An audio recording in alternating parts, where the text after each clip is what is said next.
जाले विधानसभा के मेरे प्यारे भाइयों बहनों माताओं, आप सभी को आदर और स्नेह सहित मैं प्रणाम करता हूं। आदाब, सलाम और नमस्कार। मैं आप सब लोगों के बीच न्याय यात्रा लेकर आ रहा हूं।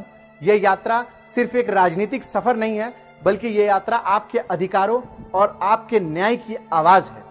मेरा दिल दुखता है साथियों, जब मैं देखता हूं कि हमारे जाले की सड़कों का हाल बदतर है। सड़कों में गड्ढे हो चुके हैं। गड्ढे में सड़क है या सड़क में गड्ढा है, इस बात का अनुमान लगाना मुश्किल हो जाता है। रास्तों पर जानलेवा हादसे हो रहे हैं साथियों।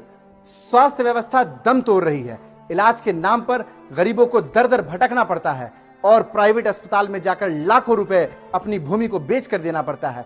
शिक्षा का स्तर इस तरह गिर गया है कि स्कूलों में मूलभूत सुविधाएं नहीं है और छात्रों का भविष्य, हमारे बच्चों का भविष्य अंधकार में है साथियों। कानून व्यवस्था पूरी तरह चरमरा गई है। रोज हत्याएं हो रही हैं, लूट हो रहा है और अपराधी बेखौफ बेलगाम घूम रहे हैं। और अफसोस की बात यह है कि सत्ता में बैठे लोग चैन की नींद ले रहे हैं। मंत्री महोदय अपने महल में मस्त हैं, लेकिन जाले की जनता त्रस्त है। मैं आप सब लोगों से पूछना चाहता हूं कि क्या इसी विकास का सपना हमने देखा था 5 साल पहले? क्या इसी न्याय की उम्मीद में आपने पिछली बार वोट किया था? मैं आप लोगों के बीच पिछले 5 वर्षों में आपके सुख में, आपके दुख में, आपका भाई बनकर, आपका बेटा बनकर, आपकी आवाज बनकर आप लोगों के बीच रहा हूं। अब समय आ गया है साथियों, अगले 4 महीने में हमें मिलकर इस सरकार को उखाड़ फेंकना है साथियों।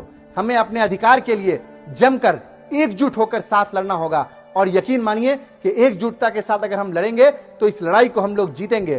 तो साथियों, आइए इस न्याय यात्रा में हम लोग कदम से कदम मिलाकर चलें, एक साथ चलें, जाले की नई उम्मीद के लिए चलें, जाले के बच्चों के भविष्य के लिए चलें, जाले में अच्छी शिक्षा के लिए चलें, जाले में अच्छे अस्पताल के लिए चलें, जाले में अच्छी सड़कों के लिए चलें, जाले के नौजवानों को रोजगार देने के लिए चलें।